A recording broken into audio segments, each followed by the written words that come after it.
Coming up next on this edition of In the City, getting fit is about to become much easier for area residents.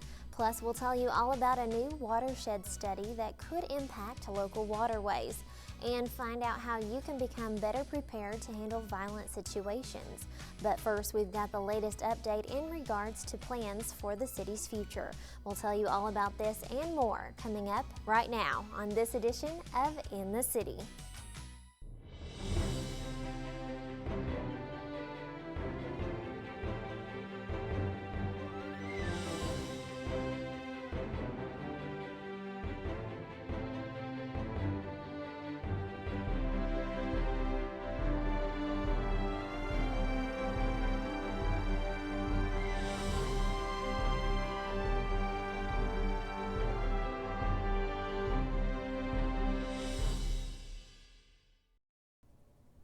Welcome to another edition of In the City, your source for what's happening right here in the city of Murfreesboro. I'm Callie Durham. A planning firm that's laying groundwork for Murfreesboro's future recently presented Chapter 5 of the Comprehensive Plan regarding housing and neighborhoods to city officials. Here's what you missed. On the 1st of April, the Murfreesboro 2035 Task Force heard an overview of Draft Chapter 5, Housing and Neighborhoods. Principal topics in the chapter include affordability, housing and transportation cost, and livable neighborhoods. There's a jobs to housing kind of imbalance, we believe, in Murfreesboro as far as where people are living compared or residing compared to where they're working. Translation: Murfreesboro is a commuter community, living in the borough and working in Nashville. Kindig Key's collaborative planner Aaron Tooley says the imbalance impacts housing affordability. Guiding principles in the draft report include the following: fair and equitable housing, infill development and redevelopment, opportunities for greater mix of housing types, initiatives to develop affordable housing, and promoting multimodal connectivity. Providing park space and recreation areas in all newly developed neighborhoods within 1/4 mile walking distance. Providing neighborhood environments that promote safety and social well-being, and fostering development of housing topologies in neighborhoods that support all stages of life. So those are some of the key principles that this chapter is based on. The chapter includes an analysis of the city's zoning districts with an eye on how much remaining land is available for residential development. You can see that the 4,000-foot parcels, which is a much smaller lot, they're totally developed. RS15, there's about 15% remaining to develop. 35% of land remains for residential development. 21% of land remains for multifamily development. Currently, of all development, 9% is dedicated to multifamily. Majority of the vacant residentially zoned land falls within the PRD and PUD districts, and a positive aspect of that is there's a little bit more flexibility that developers can have with various types of housing. National demographic trends reveal a decrease in married couple households, with a significant increase in so-called non-family households. The average household size has decreased from 4 in 1940 to 3, specifically 2.59 in Murfreesboro. And median age of those first married is increasing to 26 for women and 28 for men. Children living with mothers only has increased, while significant numbers are single with no children, all with different housing options. And as a result, they're looking for potentially a different type of housing type. Potentially, the city has a significant amount of land surrounding the historic downtown square for redevelopment, providing the city wants to move more toward urban-style living. We're going to need some land, not only within the city limits, but within the planning area, which is the city limits plus the urban growth boundary. With population growth projected at 228,000 by 2035, what will the housing needs be in 20 years? And that was calculated at 88,000 housing units, which equates to 42,958 additional units. It's one thing to project how many and what types of units will be needed. It's another to analyze affordability. HUD defines it as cost-burdened and extremely cost-burdened. Cost burden refers to households that spend over 30% of their monthly income on housing.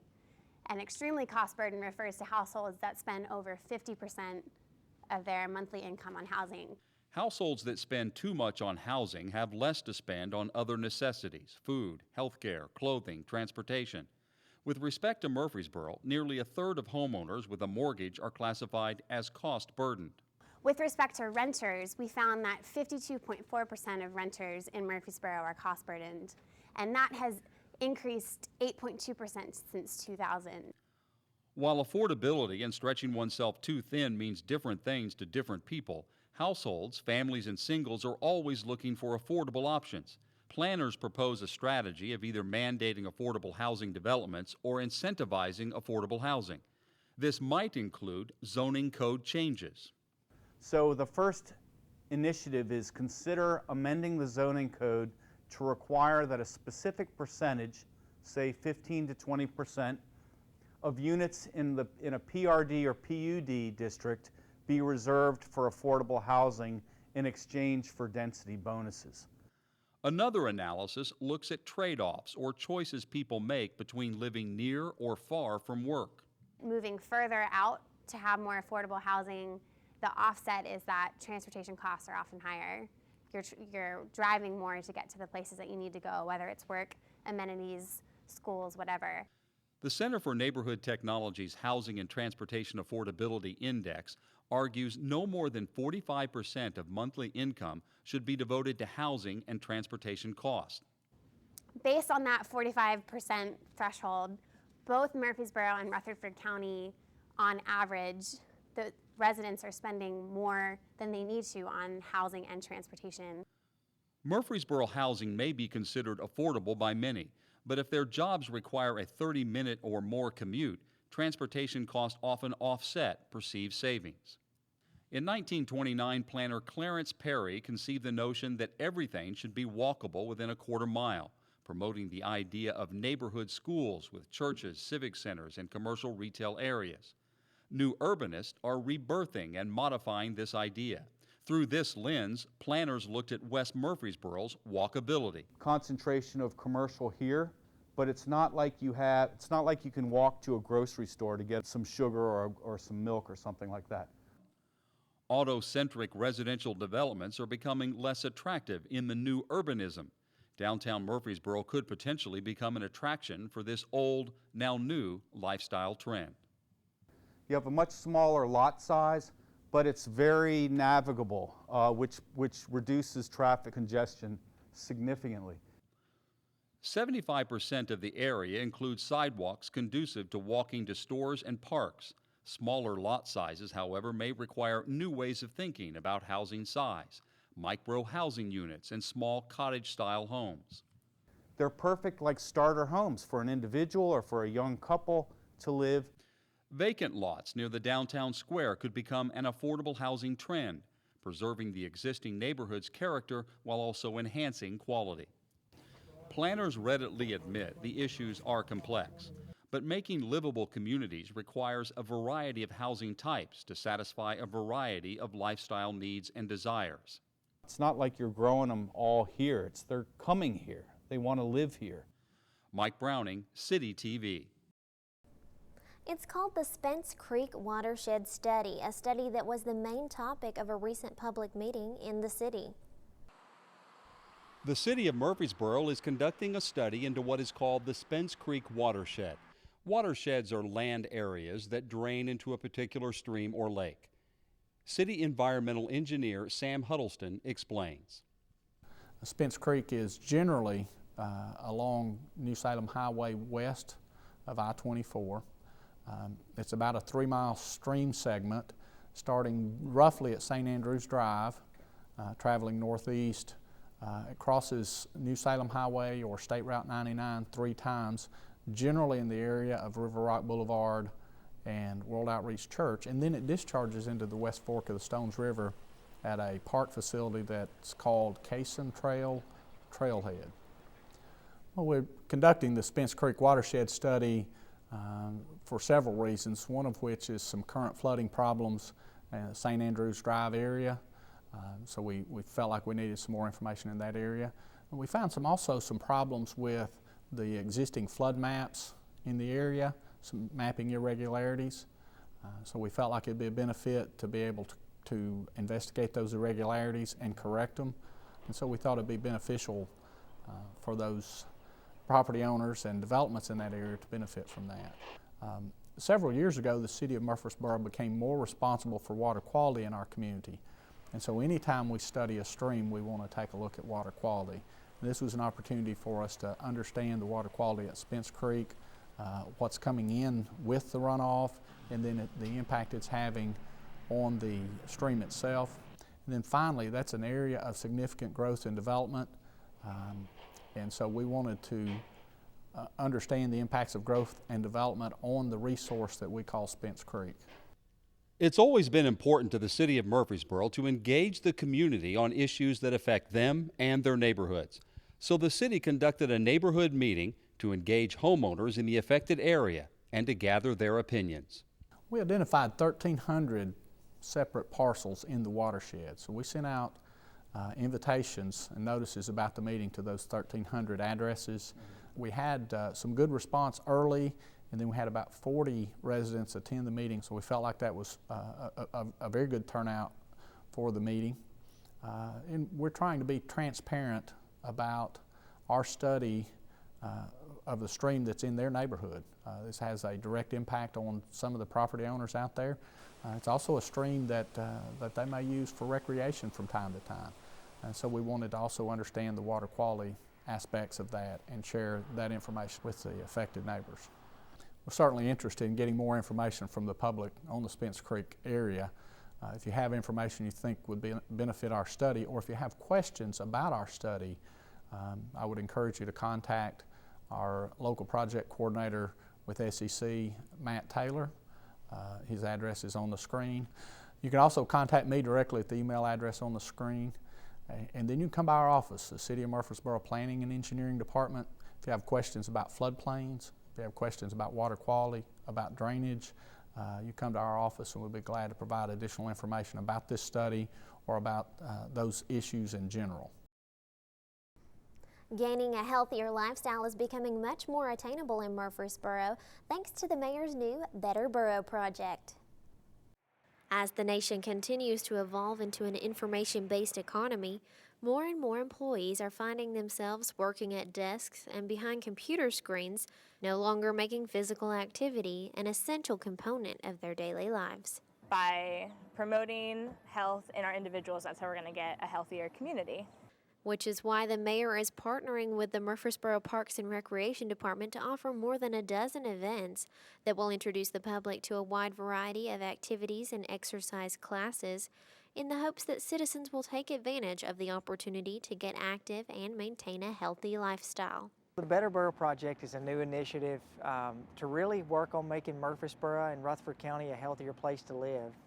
Using outdoor activities, using our parks and recreation system, all the cool things that we have in the community. This Zumba class is just the beginning of a year of health-centered activities, all designed to promote healthy eating, encourage outdoor recreation, and provide unique and accessible wellness activities.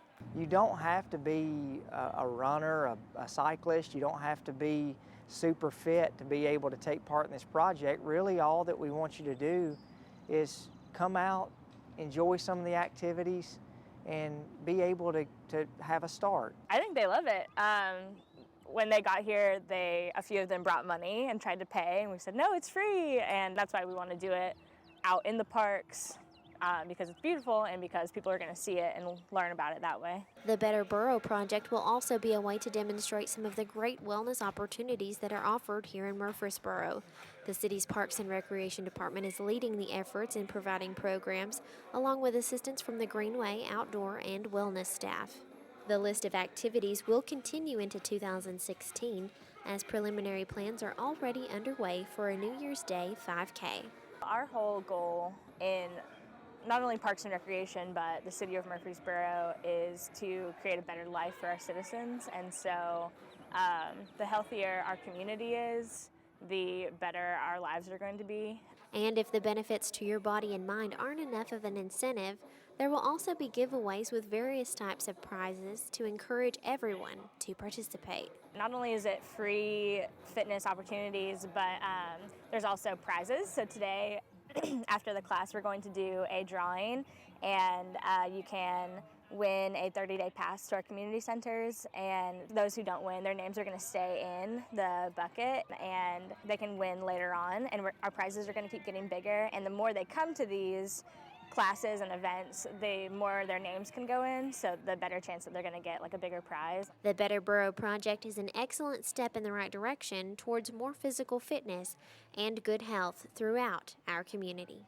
It's a big ship. It's not something you just quickly turn around, but it's something that you really work on and show the benefit that it provides not only to you personally, but to your family.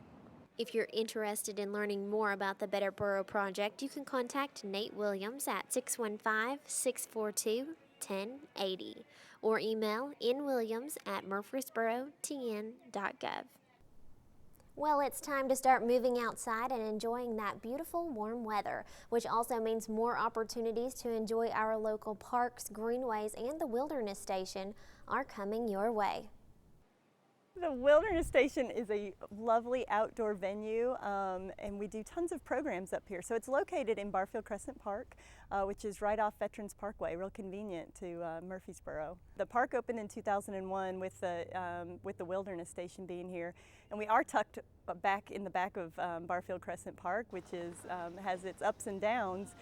It's great because we're back here in the woods, which is where we want to be, and promote all the outdoor nature activities that are back here. But because of that, a lot of people don't find us very easily. We've got great walking trails. We have over 5 miles just back here in the back part of the park, and that links into the front part of the park with the walking track around the ball fields as well. But located back here, we have about 1.5 miles of paved trail, and then the rest are single track dirt trails that go through some beautiful hardwood forests right along the Stones River. So we have certain programs that run all year that are tried and true. That includes our toddler programs. Wild Things is really popular. And then the next age group up for that is Tales and Trails, and both of those are Wednesday mornings. We have animal encounters that happens on Saturdays, and that's where we get one of our education animals out and talk about it. During the summer, and as the weather gets nicer in the spring and fall, we'll do Puppets on the Porch. That also runs on Saturday. So that's a great little program for all ages. Then we have World Turtle Day is coming up. That's one of our big events that we do every spring. World Turtle Day is always May 23rd, so we always do it on the actual day of World Turtle Day. This year it falls on a Saturday, so we're really excited about that. So the way our camping works is we have a beautiful campground here, and it's walk-in only, so sometimes that can intimidate people. You can't drive your car up there and unload all of your gear, so it is a backpacking type campground.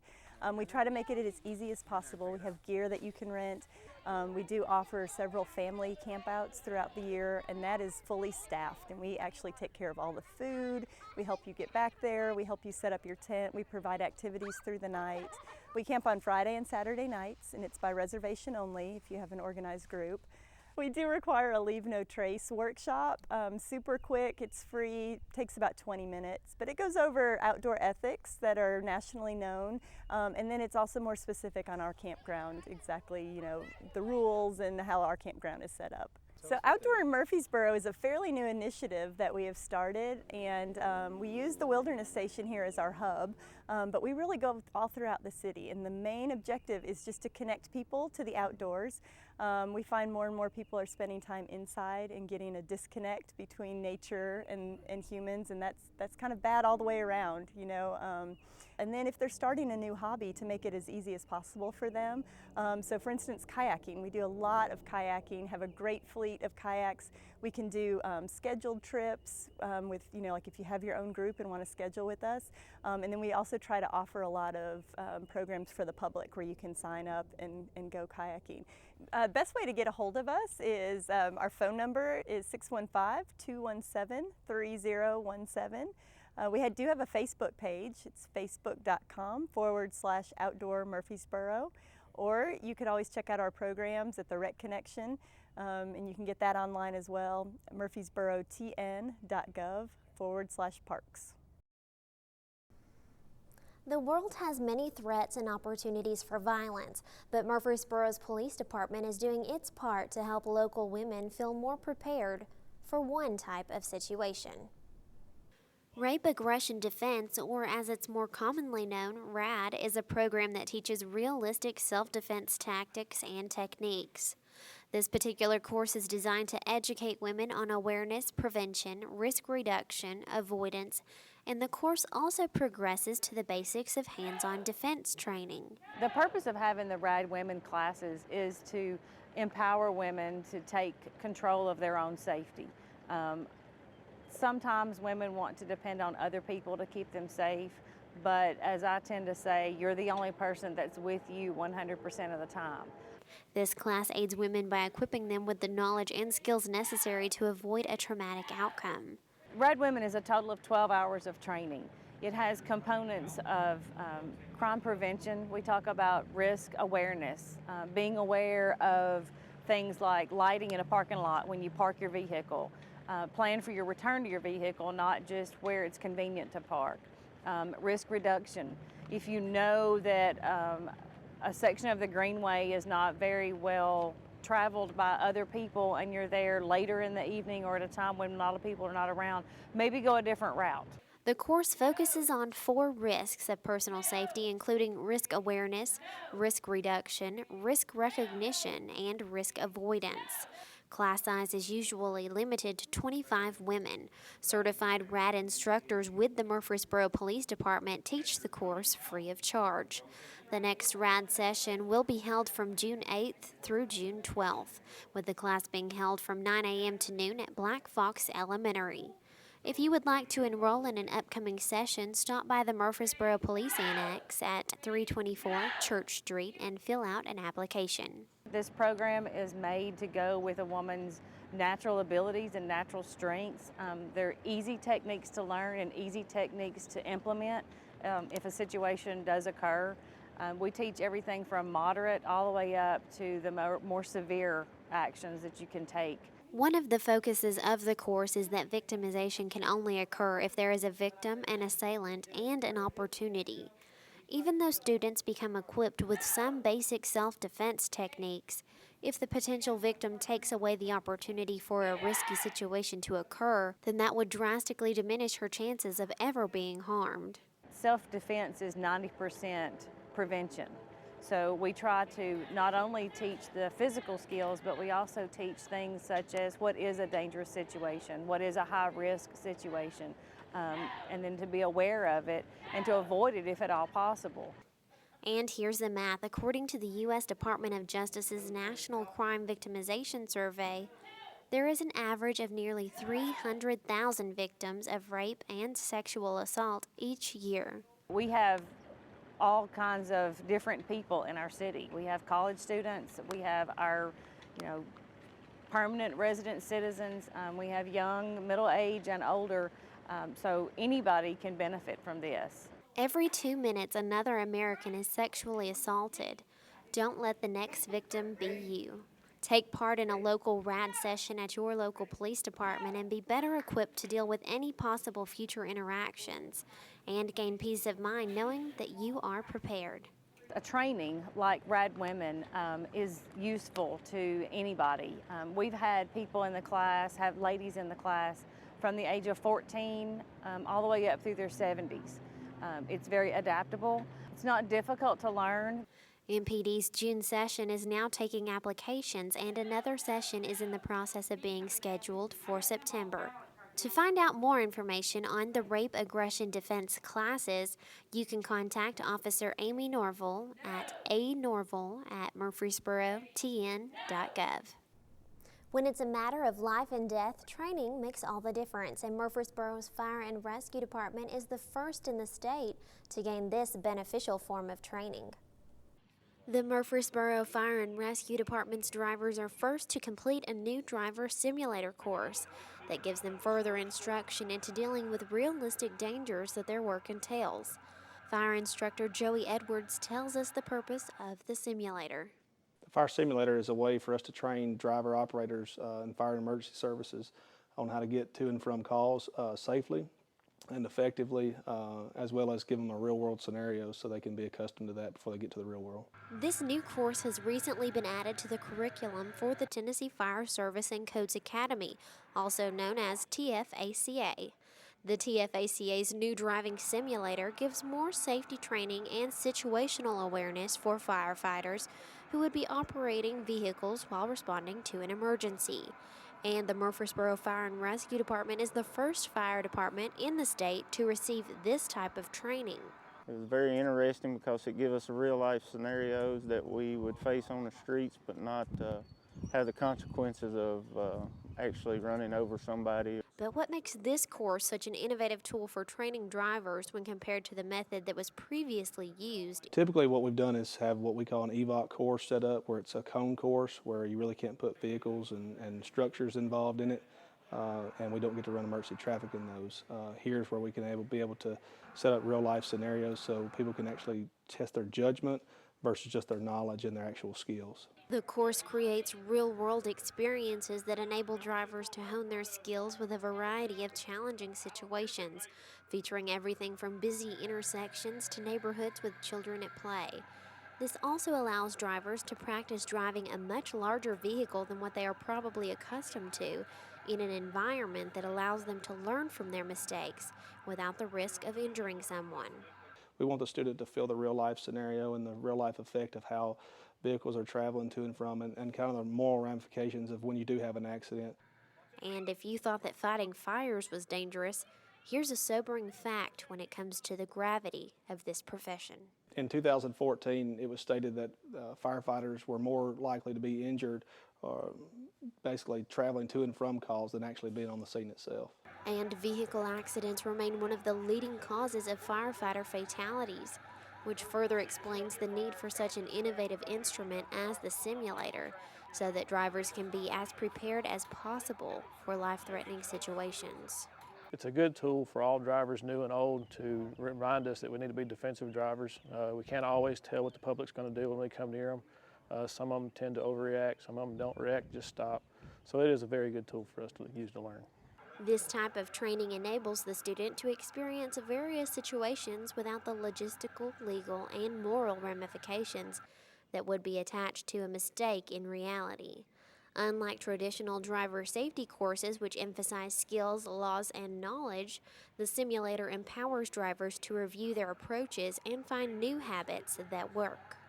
If you're a driver of an engine company, you may have 3 or 4 other personnel on there that you got to make sure that you gets there on time and unhurt, because if you cause an accident, you've defeated the purpose of the accident you was going to or the situation. Which is why it is severely important for drivers to be as prepared as they possibly can be for any type of situation.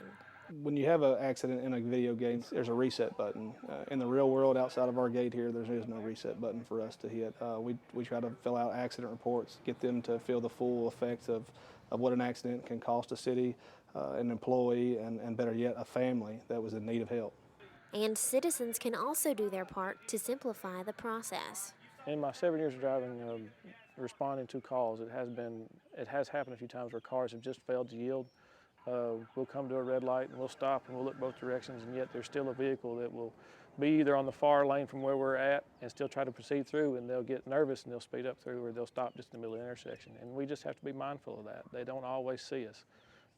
With lights and sirens going, a lot of people have distractions in their car, talking on cell phones or listening to the radio. So next time you see an emergency vehicle coming your way, remember to pay attention to your surroundings and make way for them to pass you as easily as possible, because it's not just your safety that is at stake. A city hero is being recognized through the dedication of a revitalized local park. Gladys Blanton spent 45 years as a crossing guard for what is now McFadden School of Excellence. And in recognition of her commitment to the welfare of the city's school children and her local neighborhood, the former park has been remodeled and reopened in her name. The mayor was on hand to dedicate the park along with some of McFadden's students who sang a song written especially for Blanton. Well, that's it for this edition of In the City. For more information about the City of Murfreesboro, just visit our website at murfreesborotn.gov. And if you want to watch one of the stories that you've seen today or catch up on some of the latest city news, you can always visit the City of Murfreesboro's YouTube channel. I'm Callie Durham. Until next time, we look forward to seeing you in the city.